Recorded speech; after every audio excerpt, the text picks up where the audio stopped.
অভিযোগ কমিয়ে দেন, দেখবেন সুখে থাকবেন। এইটা নাই, ওইটা নাই, এইটা পাই নাই, ওইটা পাই নাই, জীবনে এইটা হই নাই রে, ওইটা পাইলাম না রে, এরকম অভিযোগ করে দেদারসে অনেক এরকম লোক আছে না নাই? এরা অসুখী, এরা অসফল। সফল ব্যক্তিদের একটা গুণাবলী হচ্ছে এরা কমপ্লেইন করে কম, কমপ্লেইন করে কম, তারা শুকরিয়া করে বেশি। দে আর ভেরি গ্রেটফুল। তারা শুকরিয়া করে বেশি। এটা পাই নাই, ওইটা পাই নাই, এগুলো বলবেন না। কারণ আপনি যেটা পাইয়া খুশি না, অনেকে এইটা পাওয়ার জন্য সংগ্রাম করে যাচ্ছে। আপনি এখন যেই জায়গাটাতে আছেন, এই জায়গাটাতে পৌঁছা অনেকে স্বপ্ন।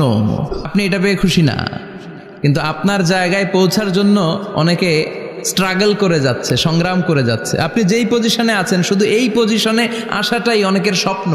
তো শুকরিয়া করবেন না কেন? এজন্য সব সময় আমাদের বেশি বেশি শুকরিয়া করতে হবে কার?